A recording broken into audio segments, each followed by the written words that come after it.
Greetings, everyone, and welcome to the Spirit Side Podcast.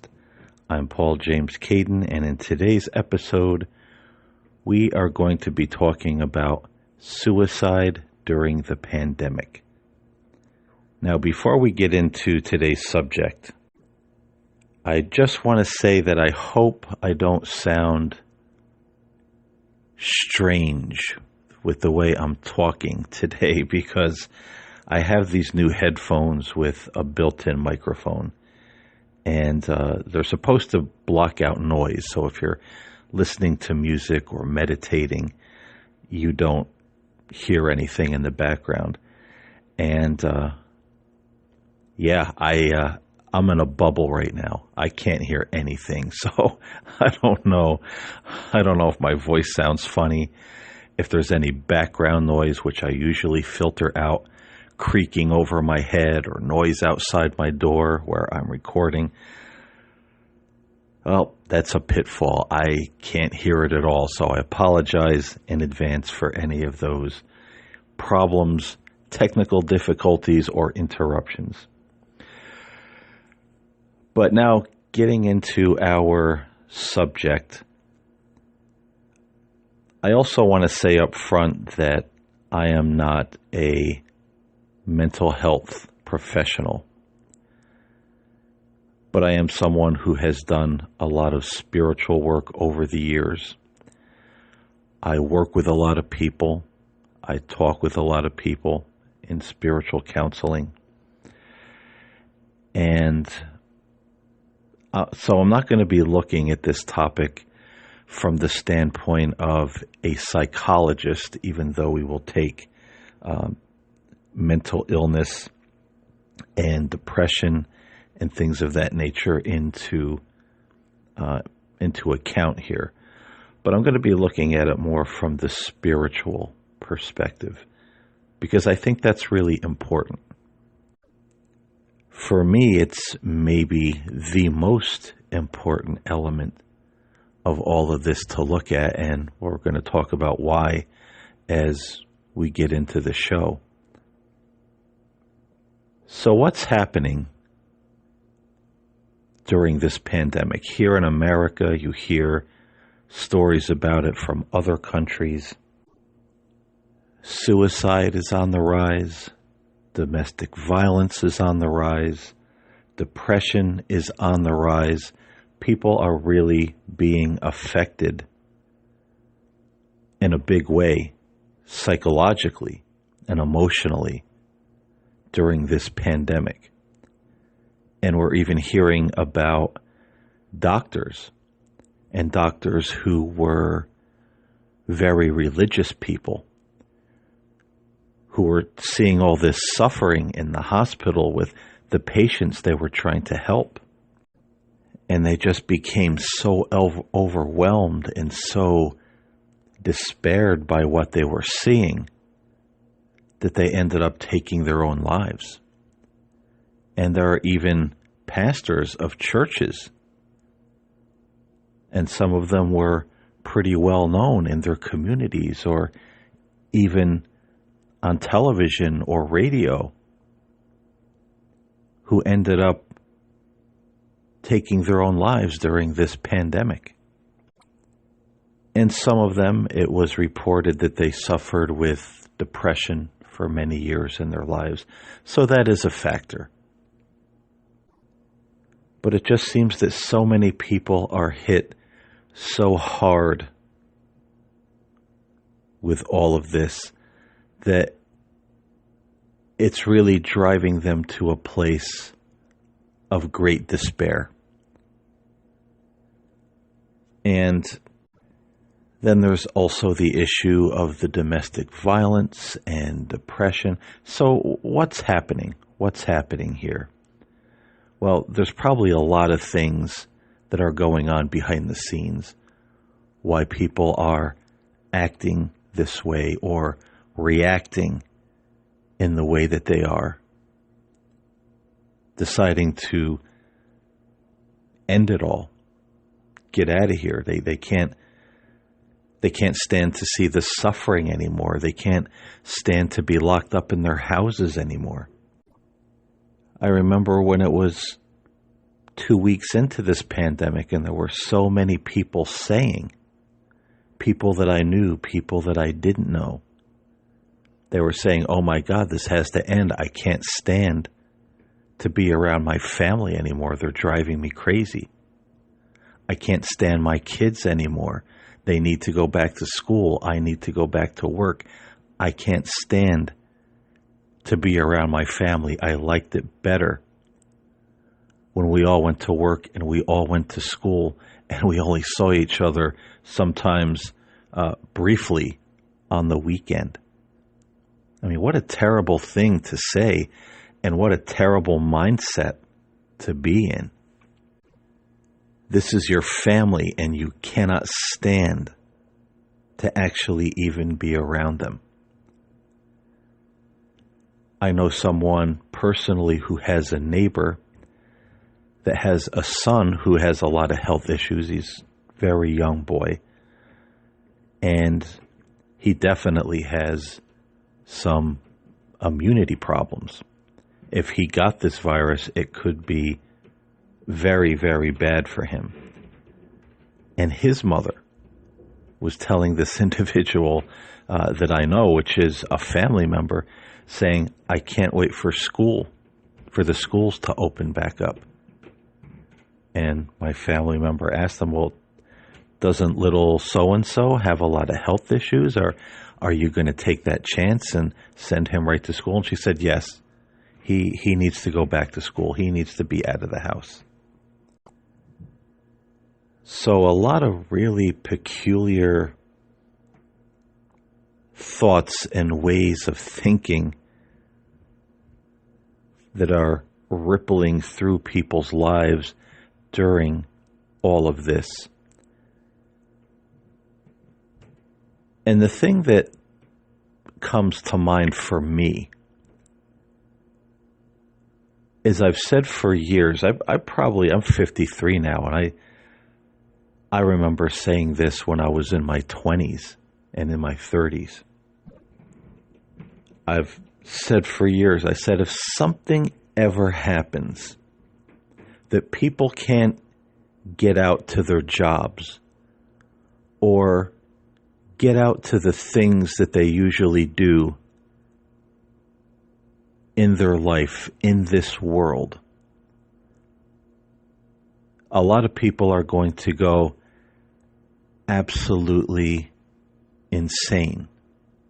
They're not going to know what to do with themselves because their whole rock, their whole foundation is life, or in life rather, is that job, is that daily grind or that activity that they do every day. To them, that is living and that is life.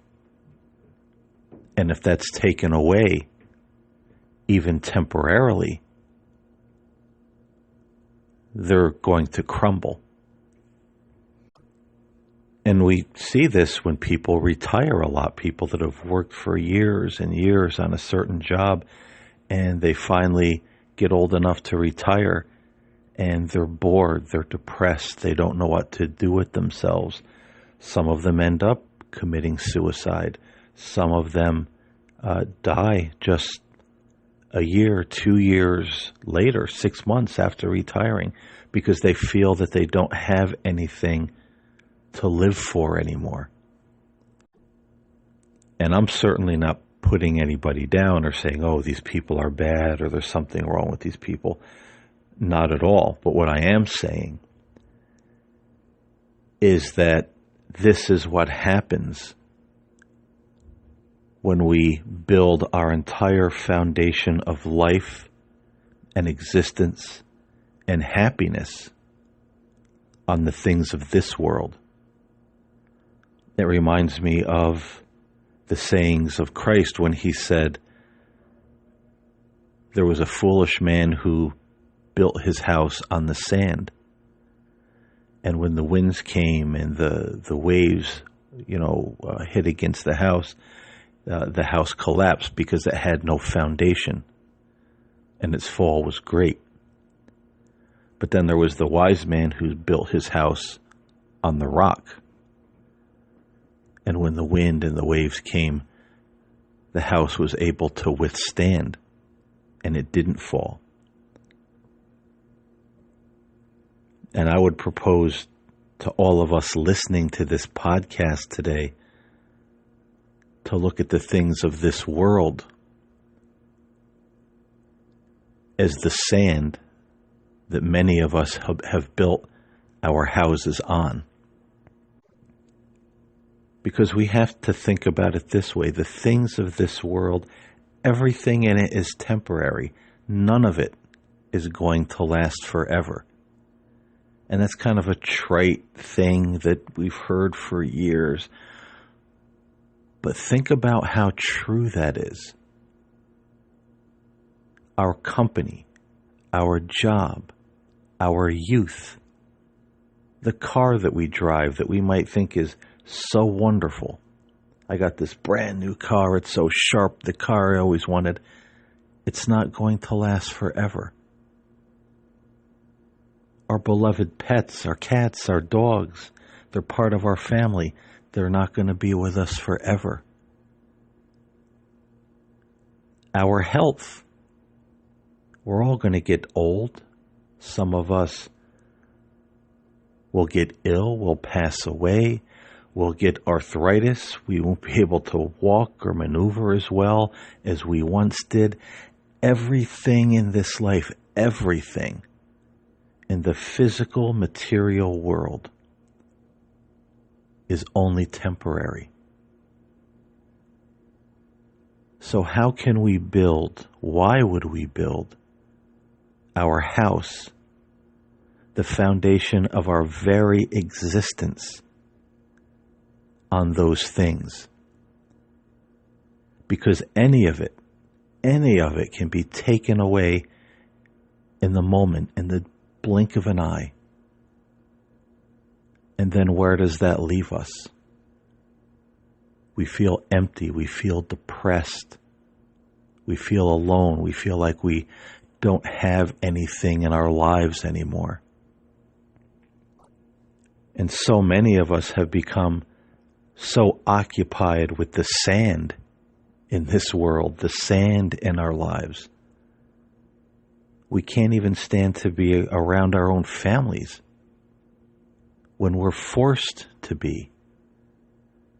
I can't stand my wife. I can't stand my kids. I can't stand my family. How terrible is that to say? These are supposed to be the most important people in our lives. And are individuals who absolutely cannot stand to be around them. They'd rather be out there playing in the sand and sending their family members out to play in the sand. And when that sand isn't there, when that sandbox is taken away, well, now we're seeing depression, we're seeing domestic violence.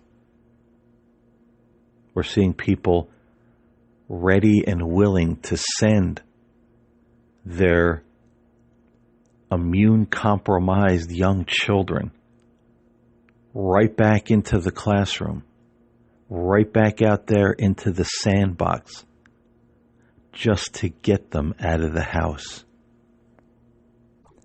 How absolutely terrible and sad is that way of thinking. What we've become, that the sand is everything. And when it's gone, even temporarily out of our lives, we yearn for it. We get angry for it. We'll hate other people around us, even our own family members, for it. Because we want that sand more than anything else in our lives and in this world. And we don't even realize, and we don't even know, or take the time to think that one good storm will wash it all away and collapse everything that we have built on it. And I truly believe that this is one of the most foundational problems with why we're seeing what we're seeing in the world right now during this pandemic. And that kind of bridges the gap into the next problem that we're seeing, and that's the suicides. Why are so many people committing suicide? Doctors, nurses, pastors, ministers, very religious people. Why? Well, naturally, there are people that suffer with depression and anxiety. There was the one doctor, I forget where she was from, a woman doctor. She was deeply religious, very nice person, they said.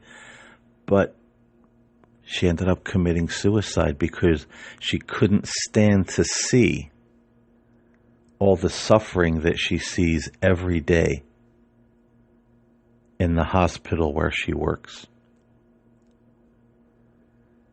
And I want to say right up front that I don't believe in the old religious idea, well, if you commit suicide, will you go to hell? I don't believe that. Because most people that commit suicide do so because they are so emotionally and psychologically stressed. They just can't handle it anymore. They'd rather die than exist in that pain and suffering that's going on within them for one more minute. And if any of us as human beings, most of us, if we could be there at the moment that person was going to take their own lives, we would help them. If we could reach out to their soul and comfort them and help them after their passing, we would do it. The first things we would ask is, are you all right? Are you okay?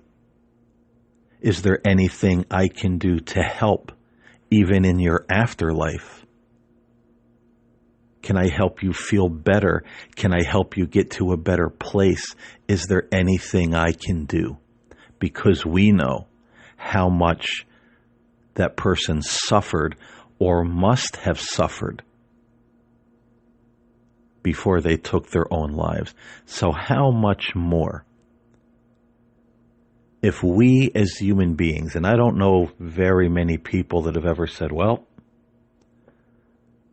they killed themselves, they're in hell, too bad. Even people, some very religious, indoctrinated people say that, even if one of their family members commits suicide. Well, he's in hell now.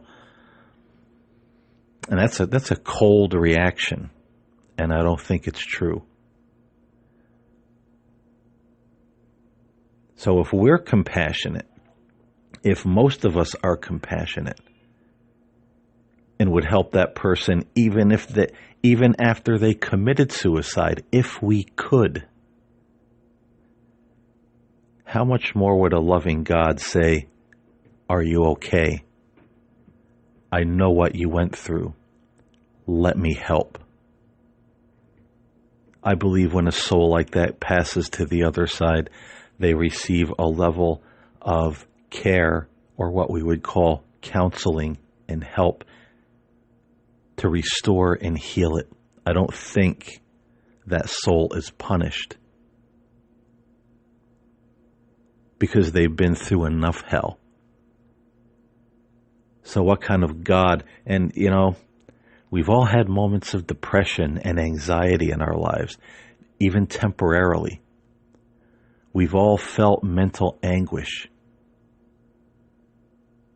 And some of us got through it okay. We didn't have thoughts of suicide.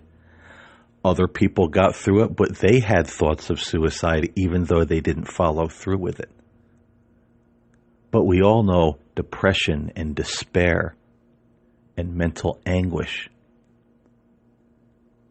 that we look back at those times in our lives and we say, wow, I don't even know how I made it through that. I must be stronger than I thought I was. So imagine living that way every day for years. What kind of hell that must be. Because it does blur your reasoning. It makes life dull. Everything feels terrible. And imagine that being to such a level that you'd rather die because you just can't even take it anymore. That's some pretty high level of despair and depression and anguish and pain. Do we really think God would look at those people and say, well, after all of that hell you went through, that just completely clouded your judgment, your thinking, your reasoning, your emotions, well, now I'm going to throw you in this burning lake of fire. That doesn't even sound reasonable. I don't even think such a being like that would be God. That would just be a dogmatic, dark, vengeful, heartless entity. And it certainly wouldn't be worthy of worship and adoration and love. It would be something worthy to flee from, because that would make God, or what we call God, in my opinion, something that is worse than the worst of us as human beings. So I don't feel that this whole, oh, you're in hell now after suicide, I don't believe that at all. But I will say this, when it comes to so much suicide among people, and especially religious people, I've always said,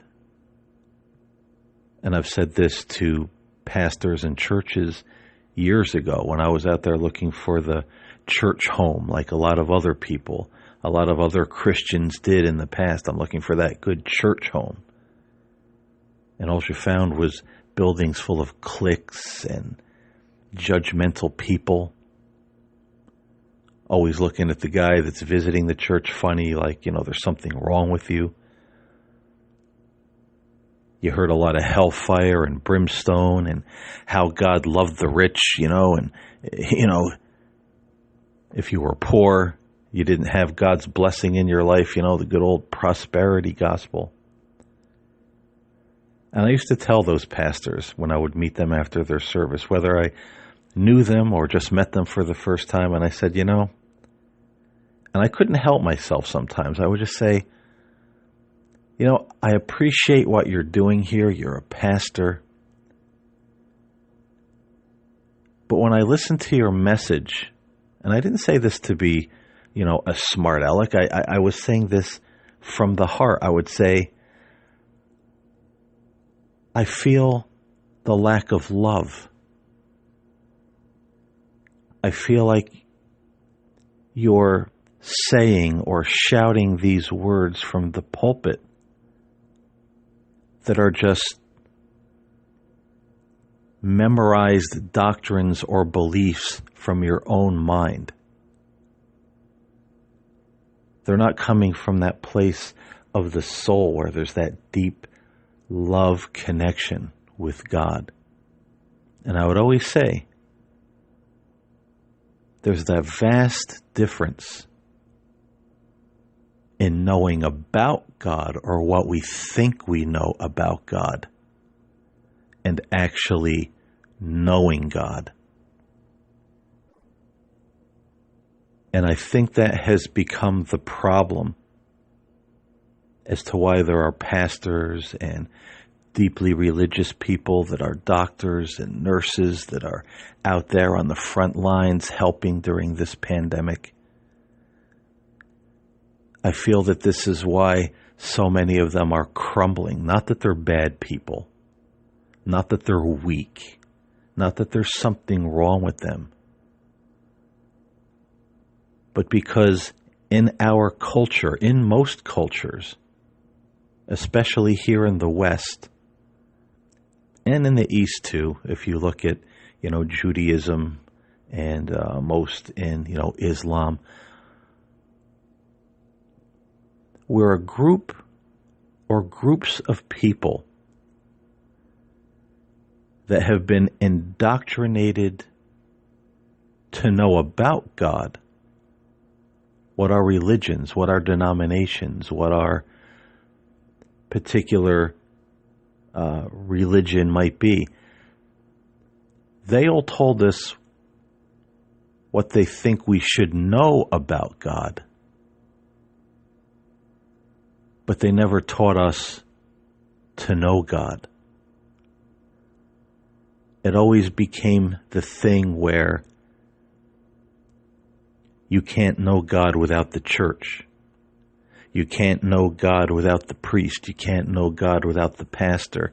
You can't know God without the instructions of the rabbi or the imam or the guru or whoever it might be.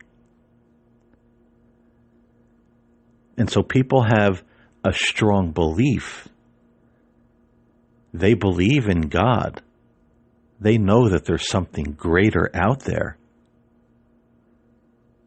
But they may not have that intimate, personal, soul-to-soul, spirit-to-spirit connection with God.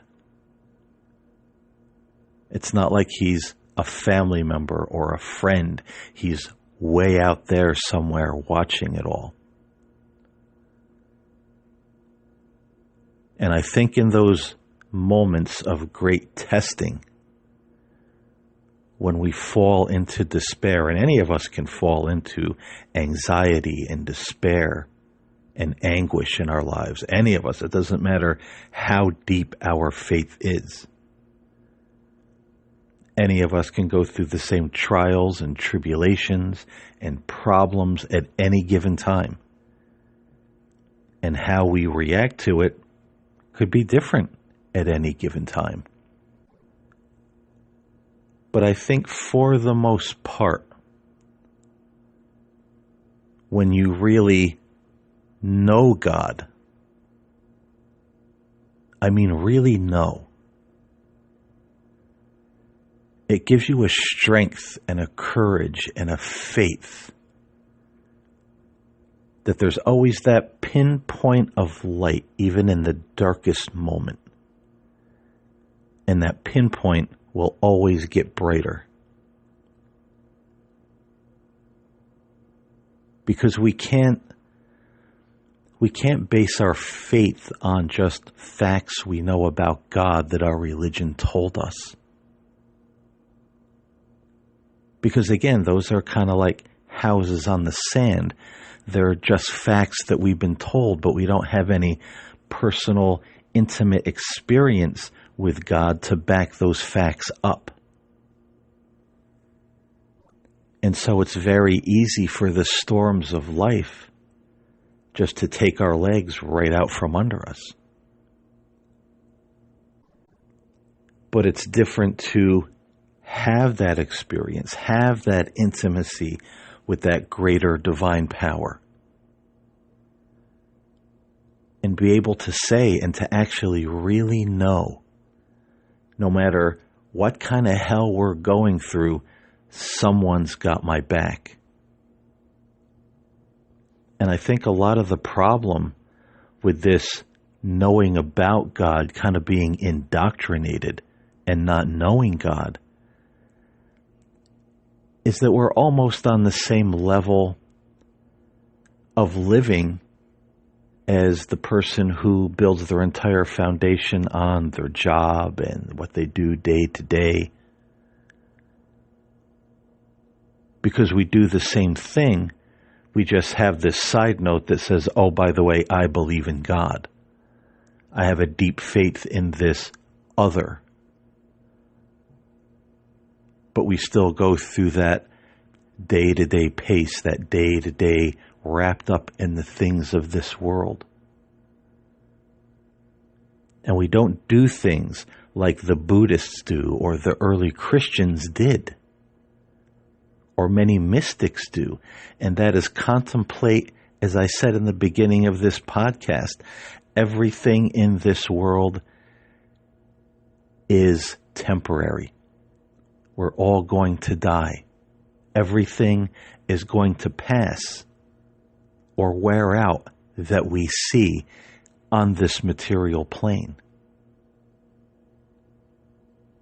See, we avoid, especially in the West and here in America, we avoid the subject of death like the plague, no pun intended. And even a lot of people that say, oh, I believe in God, it's not something that they want to think about. It's not something that they want to ponder. Death is this taboo subject that frightens us. And so I think that's why we see some of these doctors and pastors, their livelihood is threatened. If nobody's coming to church, they're going to the hospitals and they're seeing people die and suffer every day. Or they're pastors in a church that their parishioners are calling them. People they know, parishioners have died, family members have died. Nobody's coming to church. Nobody's paying their tithes. They're behind on the bills. There's death, there's suffering, and people can't handle it. This is real tragedy. This is real death. This is real suffering in real time. And we've never thought about these things. They are something that we hide from, something that we run from. We don't want to think about it. And many people sadly use their religion as kind of a shield that they think is some kind of a magic spell or a charm that will protect them from all of that. Well, I can go out and I won't get sick, or I'm not going to die, or I'm not going to have a car accident. I believe in God. I believe in Christ, so I'm divinely protected. No harm will ever befall me. And that's an illusion. But it's an illusion that many people have learned through the modern day religions. That's what they've been indoctrinated with. And so when they realize, and I believe in divine protection, divine healing, I definitely believe in all of that. But we can't always hide our heads in the sand. Because now when we're faced with these things in real time, even the most religious person is having a very, very difficult time dealing with it. And this is why, folks, we have to stop playing in the sand. We have to stop saying, oh, I believe in this something other, something bigger than myself. But the bulk of my life is still lived in the sand. When we hear people in the government and the media say, after this, things will never be the same. Well, they have one idea of what things will never be the same means, and they're arranging all the blocks and toys and pieces on the sand to try to preserve it longer. So if something like this happens again, well, maybe so many of them won't be washed away or destroyed. But for you and I, that term, after this, things will never be the same, should mean something completely different.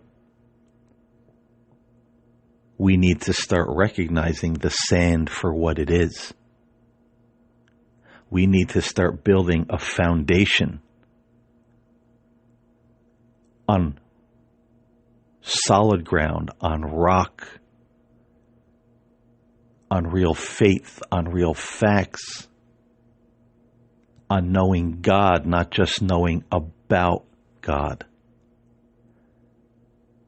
Stop being distracted by all this noise and stuff in this world. Hey, it's fine to have stuff. It's fine to have a job. It's fine to have a cell phone. It's fine to have all those things. But when they become just toys in the sand on the beach that are going to get washed away with the next big wave that comes in, we are in trouble. And we need to start rethinking our lives, reestablishing our lives, rebuilding our lives. So when something like this happens again, or if it happens again, we're not swept away and swept out to sea with all the other little trinkets that everybody's lined up on the shores of the beach. And we should be ready to be there on the beach rescuing people who put their faith right back in the sand after all of this is said and done. So don't let the world, don't let the government, don't let the things of this world and all of its little toys and gadgets and money and influence and all of that stuff, don't let that be the entirety of your life. Don't let that be the most important thing in your life. Don't let that be your foundation. And don't let it be such a distraction that when all of it's taken away, you look at your own family and say, I can't stand these people. I'm willing to send my child with immune deficiencies right back out into the schools because I just want him out of the house. I can't stand him anymore. It's time that we start to know God, not just about God, and encounter that true love of God. Because let me tell you something, nothing will change and revolutionize your life like an encounter with divine love will. And we need to hold God and our families close, not our cell phones, not our jobs, not our gyms and our restaurants, not our bars. These are the things that we should be willing to let go of when the storm comes. If it all washes away, who cares? But we should be looking to preserve our families,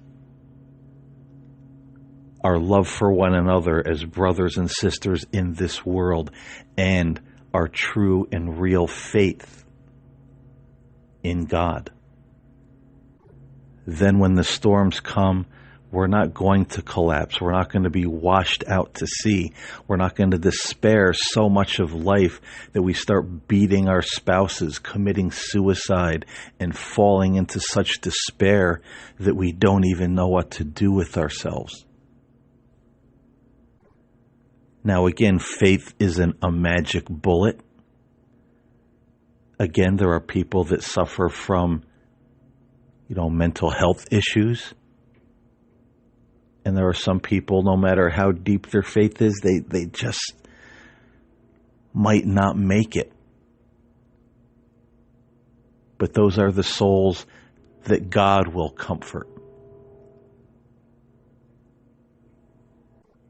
But each and every one of us has to do our best to build our house on the foundation of rock and stop living our lives in the sand. I'm Paul James Caden. I thank you for listening to today's show. I want to say each and every one of you out there, stay safe, stay well, love your families, and I will see you next time here on the Spirit Side.